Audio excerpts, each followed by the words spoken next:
Hi, this is David Summerfleck. I am the owner and chief web designer for a Denver, Colorado WordPress website development and WordPress training company called AffordableWebsitesDenver.com. And I wanted to make a brief video for just a few minutes on one particular question that I hear almost every single day. Either it's on discussion forums on LinkedIn or on Facebook or on Craigslist or any number of websites. I hear it at least once a day. And that question is, how can I tell if a web developer is good, if they're trustworthy, if they're professional, or someone I want to do business with? And it's a simple question.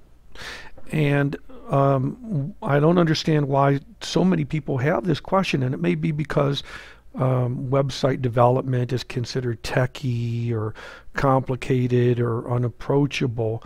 If you, the client, are willing to assume a little bit of responsibility, then it's very, very, very easy to tell if a website developer is good. First thing you want to ask is, what content management system are you using? It's a critical question for you, the client, to ask, because if the developer is telling you, I don't know, run.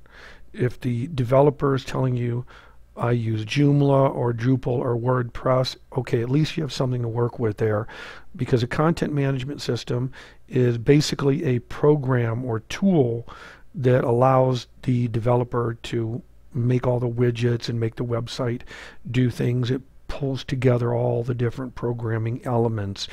And so if you're new to website development and you want to be able to make updates and changes to the website yourself, you want a developer who uses WordPress. WordPress is by far the easiest content management system to learn. Other people are more familiar with other content management systems and they love them, and that's fine, God bless them. But if you're new, you want WordPress, and it's that simple. WordPress is the easiest content management system for anyone to learn and master from giddy up. Okay, if you want to learn web development as a profession, that's great. You can get into Joomla and Drupal in the future, but WordPress is by far the easiest to learn. Okay, and this is coming from a developer. I've studied Joomla and Drupal extensively. I have books on them that I've read, and I've been developing websites for at least 10 years now. WordPress is the easiest way to go. The other thing that you really want to remember is, first of all, ask them, what content management system do you use? If they don't use WordPress, then you're really going to have a difficult time learning how to update and make changes to that website on your own. Okay. The other question you want to ask is, look at that web developer as a professional service provider, just like any other profession. Okay. They should have a portfolio where they can show you. Okay, and I have a slow Wi-Fi connection, but basically here it is. They should have a portfolio to show you some samples. What websites have you done? And they should have a pretty extensive portfolio. And if they don't, then that's a danger sign, in my opinion. They should have a portfolio of testimonials where they can show you letters of recommendation from real flesh and bone people. Someone who gives you a testimonial that says Dave did a great job, signed a TJ in Montreal or whatever, that doesn't help anyone. Okay, anyone could just have made that up. There's no phone number, there's no email address, nothing. So you want real testimonials or references of real people that you can email and call. Okay. The other thing is they need to have a list of live sites that you can look at now, and if they don't, then you should wonder why, what's going on. Okay. So that's the other thing. You should look at, are they capable of writing? There are some web developers who are very good technically and are just crummy writers. So they should have some writing samples to show you. Have they done marketing, collateral, any background in journalism? Unless you're going to do all the writing yourself, You want to make sure that that person can write, their grammar and punctuation, their spelling.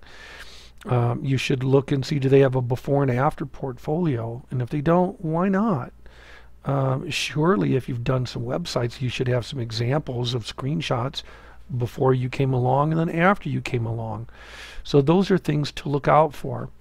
And that's basically it. And any web developer worth his or her salt should have more than one website up and running at any given time that you can look at. Okay, even if I have a slow Wi-Fi connection right now, you can still look at several different websites that I have that are downloading. But here's one, my main website right now. Here's your before and after gallery. Here is your web design gallery, writing samples, testimonials. They should have some credentials to show you. What is their education? Are they a member of any professional affiliations or organizations? And if they're not, then that's a sign that they're really not that professional. There are many professional organizations that any web developer can join that don't cost very much at all. So to say I'm not a member of any professional associations is just ridiculous. And there should be some education there. There should be previous experience, references that you can check without having to bust a spleen. There should be some web design samples, before and after, testimonials, and so on. You should be able to sit down with that person and meet with them. And for those of you out there who want to pinch pennies and you want free websites, God bless you. Go to WordPress.com and you can get all the free websites you want. And by the same token, there are limits to what you can do. And you could wake up in the morning and your website could be deleted for violating any number of terms. And you can't have e-commerce, and you're not able to put advertisements on it. But if you're someone who wants a free website, I would advise you to go to WordPress.com. If you want something really cheap and you don't have a budget, go to Vistaprint. You can get one for $5 a month. And again, the SEO is clunky. You can't have e-commerce, but you get what you pay for. So again, I hope that resolves this question that I get on at least once a day. And it can be resolved very, very easily with the questions that I just went over. And you just have to be willing to assume, at least 10% of the responsibility for asking these questions. And if you can ask these simple questions and stand fast for the answers, you will be fine. And as far as the question of what should a website cost, the cheapest possible professional website that you can get from anyone in the United States is going to be around $500. Below that amount, you really have to wonder what the quality is going to be. Yes, you can go to people in other countries and they'll be happy to do a website for you for 10 cents if they can get it. But again, the quality won't be very good. You're not going to be able to sit down with that person and get any kind of training or updating. And if you have issues, you're basically out of luck. So again, I think it's important to look at this as a professional undertaking for businesses that are serious about expanding their scope and reach. And that's my video, and I really hope that a lot of people watch it and can learn from it, and I hope it helps a lot of people. So again, for website development, AffordableWebsitesDenver.com, and thank you very much. Bye.